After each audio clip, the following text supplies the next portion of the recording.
Over the past number of months, we have been responding to some videos that have been released by Dr. Sam Gipp. And we've commented the quality of the videos as far as videography is concerned have been very, very good. But we've also demonstrated that in each one of, especially the initial videos, there were substantial errors of fact and logic and argumentation, which is endemic to the King James Only position. A couple weeks ago, Dr. Gipp released another of this series, and I haven't responded to it for the simple reason that there really wasn't much to respond to.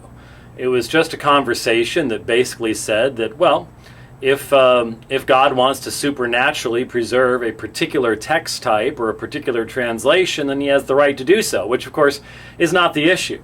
The issue is, what does the evidence demonstrate? When we look at history, do we see any evidence whatsoever that God has acted in this particular way, that God has chosen to preserve his word in the way that King James Only advocates would tell us that he has?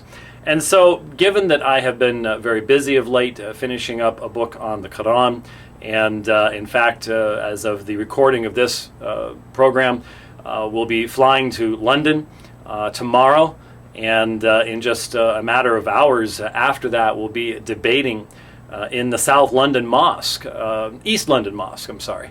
Originally it was going to be the South London Mosque, but the East London Mosque, I just haven't had time to be working too much with anything that Sam Gipp has to say, especially since there really wasn't much there to dig into in responding to it. But Dr. Gipp, being the kind, scholarly gentleman that he is, prompted me to respond to that video because he sent me a gift in the mail, and it was very kind of Dr. Gipp to do this.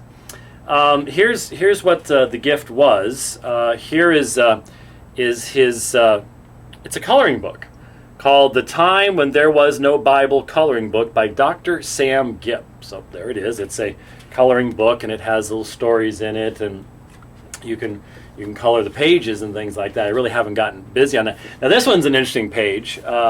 It says, God had placed his New Testament church in Antioch and was once again speaking to his people, but down in Alexandria, Egypt, some very bad men by the name of Philo and Origen didn't believe the Bible, so they were cutting parts of it out as fast as they could. And of course that makes anyone who actually knows anything about history break out in hives, but it's a coloring book. And what would a coloring book be without a brand new, and I mean brand new, I checked, I looked. Remember what it was like when you're a kid? You check and make sure that, see, they're all pointy.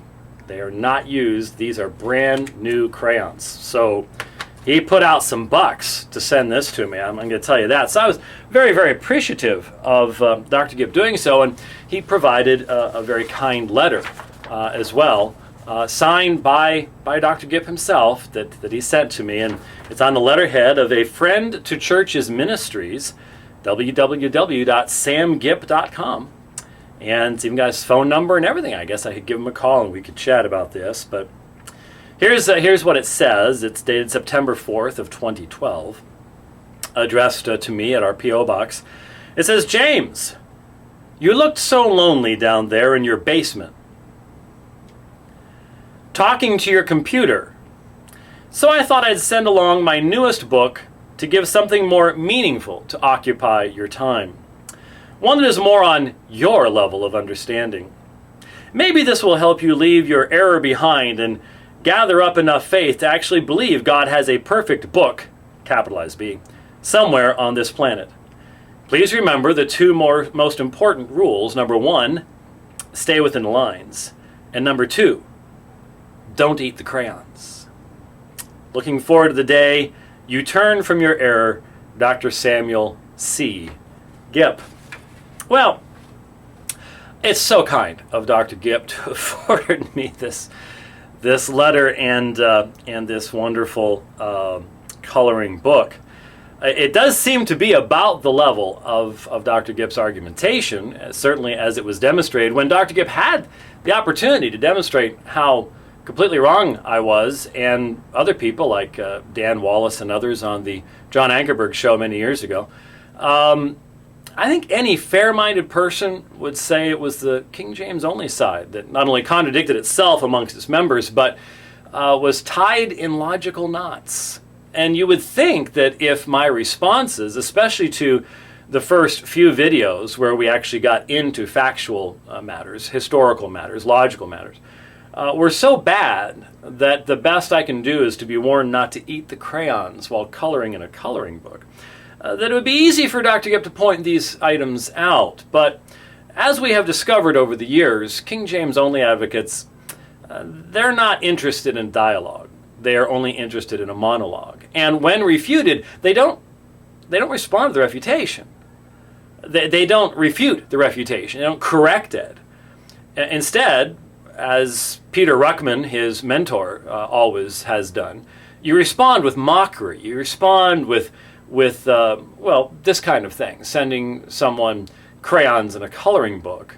You respond with insults. You don't respond because from their perspective, if you actually respond, then you're acknowledging that the other side has something to say, and from the King James Only perspective, nobody but them has anything to say at all. Now, you may be thinking with me, that's cultic mindset. That's how the cults think. Exactly.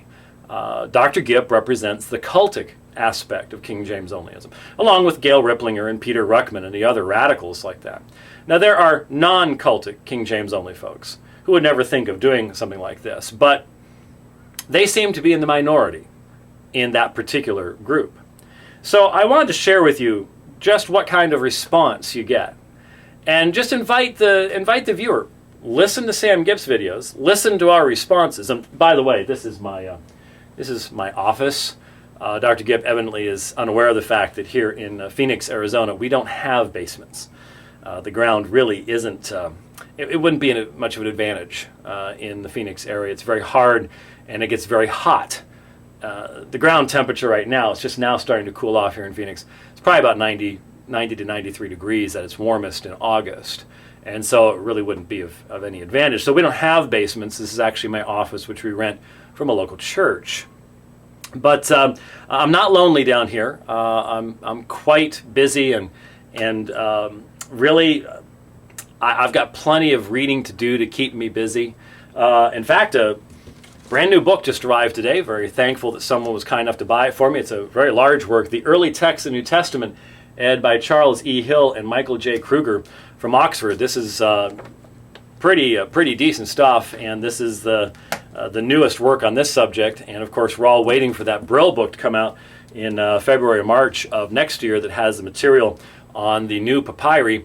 And none of these things would have any relevance to a King James Onlyist. Sam Gipp's not going to read that book. I don't know that he could understand that book. I don't think he has a sufficient training in scholarship to even follow the arguments of that book. So they're not going to be concerned about those things. But those of us who are actually engaging the Muslim world and the atheists and debating people like Bart Ehrman or John Dominic Crossan, we actually have to keep up with that kind of stuff. It's a lot easier when you're a King James Onlyist because you just got the King James. You don't have to worry about new manuscript finds or anything like that. Of course, an attitude utterly unknown amongst King James translators, which is one of the great ironies of that particular movement. But wanted to share this with you, give you an idea what kind of responses we get from King James Only folks when you actually seek to engage them on a factual, historical, logical, and biblical level. Thanks for watching.